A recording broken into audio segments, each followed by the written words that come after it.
मोठ्या बातमीने करूया। मंत्री धनंजय मुंडेंच्या अडचणीत दिवसेंदिवस वाढ होताना दिसतेय। वाल्मिक कराड कनेक्शनवरून सुरू झालेल्या आरोपांची मालिका कृषी मंत्री पदाचा गैरवापर केल्याच्या आरोपांपर्यंत आलेली आहे। सामाजिक कार्यकर्त्या अंजली दमानिया यांनी धनंजय मुंडेंवरती कृषी साहित्य खरेदीत गैरव्यवहार केल्याचे गंभीर आरोप केलेत। कृषी मंत्री असताना खतांचा खरेदीत नियमांची मोडतोड करून कोट्यवधींचा गैरव्यवहार केल्याचा आरोप अंजली दमानिया यांनी केलेला आहे। शेतकऱ्यांच्या खात्यात थेट पैसे न टाकता अव्वाच्या सव्वा किमतीत कृषी साहित्य खरेदी का केलं असा सवाल दमानिया यांनी उपस्थित केलेला आहे। तर दुसरीकडे भाजप आमदार सुरेश धस यांनी पीक विमा घोटाळ्याचे आरोप मुंडेंवरती केलेले आहेत। 1 रुपयात पीक विमा योजना सरकारी योजनेमध्ये बोगस लाभार्थींची नोंदणी करून कोट्यवधी लाटल्याचा आरोप धसांनी केलेला आहे। मुंडे कृषी मंत्री असताना हा गैरव्यवहार केल्याचा आरोप केला जातोय। तर दुसरीकडे संतोष देशमुख हत्याकांडातील आरोपी वाल्मिक कराडशी कनेक्शनवरून विरोधकांसह सत्ताधारी आमदारांकडून धनंजय मुंडेंवरती आरोप सातत्याने होत आहेत। राजीनाम्याची मागणी सुद्धा केली जाते। मविया सरकारच्या काळात धनंजय मुंडे बीडचे पालकमंत्री असताना रस्त्यांच्या कामात कोट्यवधींची बोगस बिलं काढल्याचा आरोप सुरेश धस यांनी केलेला आहे।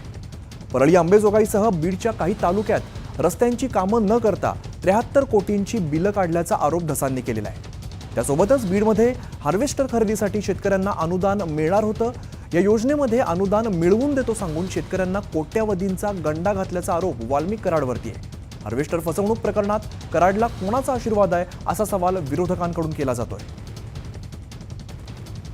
तर तत्कालीन कृषी मंत्री धनंजय मुंडे यांनी नॅनो युरिया आणि नॅनो DAP खरेदीमध्ये तब्बल 275 कोटींचा घोटाळा केल्याचा आरोप सामाजिक कार्यकर्त्या अंजली दमानिया यांनी केलेला आहे।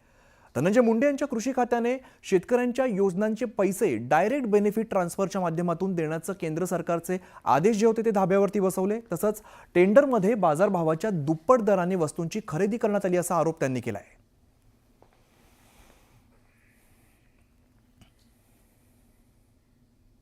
दरम्यान कृषी साहित्य खरेदीबाबत अंजली दमानिया यांनी काय आरोप केलेत आपण बघूया। तर कॉटन स्टोरेज बॅग बाजारातली किंमत आहे ती 577 रुपये आहे, तर खरेदी किंमत ही 1200 रुपये असल्याचा आरोप केलेला आहे। आपण कोणत्या खरेदीत घोटाळा झाला ते बघतोय।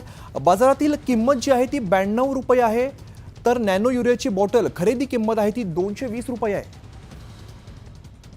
19,68,408 बॉटलची खरेदी करण्यात आली आहे। हे सगळे जे आरोप आहेत ते अंजली दमानिया यांनी धनंजय मुंडेंवरती केले।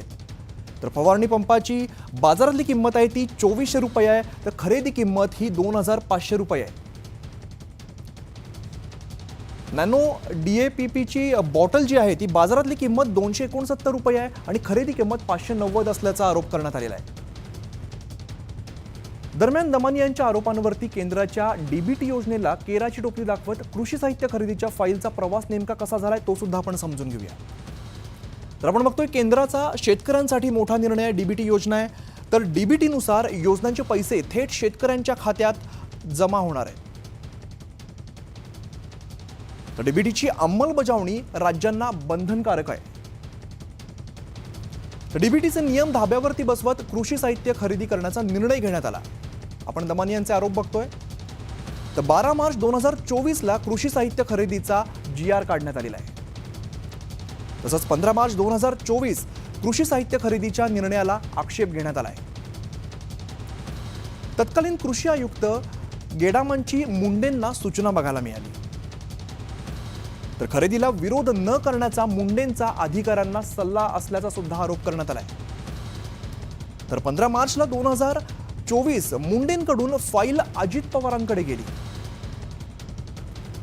खरेदी संबंधीच्या फाईलवरती अजित पवारांची सही आहे। तसंच मुख्यमंत्र्यांकडून कृषी साहित्य खरेदीच्या फाईलवर सुद्धा सही करण्यात आलेली आहे। तर अंजली दमानिया यांनी धनंजय मुंडे कृषी मंत्री असताना त्यांच्या काळात झालेल्या भ्रष्टाचाराच्या आरोपांच्या फैरी झाडलेल्या आहेत। तर 58 दिवसानंतर धनंजय मुंडेंनी आक्रमक होत दमानिया यांच्या प्रत्येक आरोपांना सडेतोड उत्तर देत मागच्या पुढच्या दमानियांना बदनामिया म्हणत पलटवार केलेला आहे। पाहूयात दोघांमध्ये रंगलेली जुगलबंदी। आणि इथे मी जे तुम्हाला दाखवतेय 92 रुपयाला ही बॉटल तुम्हाला एक सिंगल बॉटल घेतली तरी मिळतीये। पण आपले माननीय कृषी मंत्री यांनी 19,68,408 बॉटल्स ह्या 220 रुपयांनी घेतल्या। म्हणजे दुपटीपेक्षा जास्त किमतीने त्यांनी या बॉटल्स घेतल्या।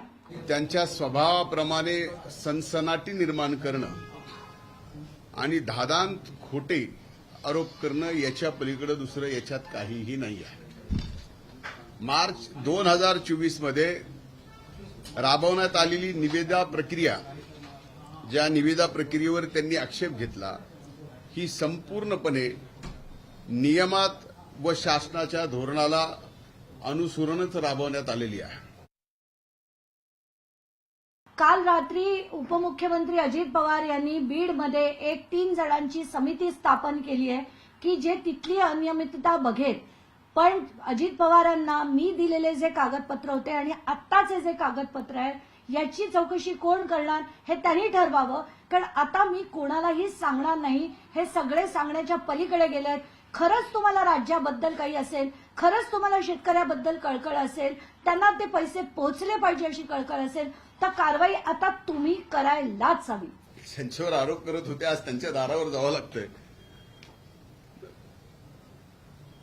म्हणजे माझ्या लीडरवरती आरोप केलेले जे खरे ठरले नाहीत आणि माझ्याच लीडरकडे माझ्या बाबतीत माझ्या आरोपाचे कागदपत्र घेऊन जावं लागतं. माझ्या दृष्टीनं ठीक आहे ना. घटकेला 2450 रुपयाला घेतला जातोय आणि MAIDCच्याच वेबसाईटवर तो आता 2946 रुपयाला विकला जातोय. आता ही त्याचा विकण्याचा रेट असताना आपले माननीय कृषी मंत्री त्याचं जे टेंडर फ्लोट करतात ते 3426 रुपयाला आत्ता विकत घेतायत. म्हणजे याला आपण भ्रष्टाचार म्हणायचा का काय म्हणायचं? 6 महिन्याच्या ऐवजी 1 वर्षाची गॅरंटी देणारा आणि त्यातही किमतीने इतर सर्व राज्यापेक्षा कमी किमतीत म्हणजे 2857 रुपये हा पंप शासनाला पडलेला आहे. आपल्या कृषी विभागाने तब्बल 19,57,438 बॉटल घेतल्या. एवढ्या बॉटल जर घेतल्या त्याचा बाजारभाव आहे 269 रुपये, पण आमच्या माननीय कृषी मंत्र्यांनी 590 रुपयाला त्याची खरेदी केली आहे. आणि हा दोनच मिळून घोटाळा जो आहे तो 88 कोटीचा घोटाळा आहे. युरिया असेल किंवा नॅनो DAP असेल, या कंपनीचे संबंध देशभर समान दर आहेत. त्याच्यामुळं याच्यात तफावत आहे आणि त्यामुळे अमुक कोटीची भ्रष्टाचार झाला, अपहार झाला, हे म्हणणं म्हणजे महाराष्ट्राच्या जनतेला, महाराष्ट्राच्या शेतकऱ्याला, माध्यमांना सुद्धा फसवणं आहे. दादांत खोटं बोलणं, त्याच्यातनं सनसनाटी निर्माण करणं. 20 बॅग घेतल्या 577 रुपयाला. पण माननीय कृषी मंत्री यांनी जे केलं टेंडर त्याच्यात या बॅग तब्बल 1250 रुपयाला घेतल्या गेल्या. आणि असा सगळा हा घोटाळा जो आहे 342 कोटीचं टोटल टेंडरमध्ये 160 कोटी रुपये सरळ सरळ गेले. काय किंमत असावी याच्या बाबतीत सिरकॉट इंडिया ही केंद्र सरकारची कंपनी आहे, ज्यांनी किंमत ठरवून दिलेली आहे आणि ती जी किंमत ठरवून दिली त्याच्यापेक्षा कमी किमतीत खरेदी केलेली आहे, तरी आरोप आहे. ते पहिल्यापासूनच खूपच घोटाळेबाज आहे. लफडेबाज, घोटाळेबाज म्हणजे एक राज्याला तो मोठा दुर्दैवी डाग आहे. दुर्दैवी डाग आहे. कारण गोरगरिबांची मदत घ्यायची, सहकार्य घ्यायचं, शेतकऱ्यांचं सहकार्य घ्यायचं, ओबीसींचं घ्यायचं आणि त्यांच्याच ताटात माती कालायची त्याच गोरगरिबांच्या. हे त्याचं एक पिंड झालेलं आहे की गरज आहे तोपर्यंत जवळ घ्यायचं आणि त्यांनाच चुरून खायचं, ही त्याची पूर्वीपासूनची पद्धत आहे. ती आता अवघडी पडली कारण लोक पहिल्यांदा बोलत नव्हते. एवढं जर भ्रष्टाचार एक मंत्री या राज्यातला करत असेल तर याला सरकार जवळ करतंच कसं? अंजली ताई दबानिया जर बोलल्या बसतील तर ते कागदपत्र असल्याशिवाय ते बोलत नाहीत. मागही जो हार्वेस्टरचा विषय जो आपल्यासमोर आला होता त्यामध्ये हार्वेस्टरचा मुद्दा त्या ज्या लोकांना जो तिथं त्रास झाला किंवा ज्या लोकांनी तिथं पैसे दिलेले आहेत, संतोष अण्णा देशमुख प्रकरणानंतर ज्या पद्धतीने सर्वांनी तिथं लोकप्रतिनिधी बोलले, तर कुठंतरी लोकांनाही वाटलं न्याय भेटणार आहेत आणि न भीतीपोटी जे लोक शांत बसले होते, आज एक एक माणसं त्या विषयावर बोलतात. ते प्रत्येकाकडं पुन्हा कुणी त्यांच्यावरती जे अन्याय झाला आहे ते कागदासहित माझ्याकडं पण काही देतात. ते तसं अंजलीताई दमाने सुद्धा त्यांच्याकडे कागद असल्याशिवाय ते बोलणार नाहीत. बरोबर असेल. जी घटना देशमुख परिवाराच्या बाबतीत झाली त्याच्यामध्ये नेत्याचा नाहीतर मंत्र्याचा हात होता नव्हता हा वेगळा विषय आहे, पण महत्त्वाचं काय नैतिकता कुठेतरी दाखवण्याची जरूरत आहे. कारण का आबांच्या बाबतीत सुद्धा अशीच एक घटना झाली होती.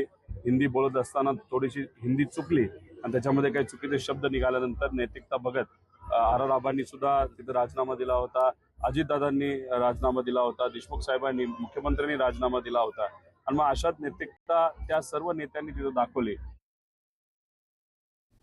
तर महाराष्ट्र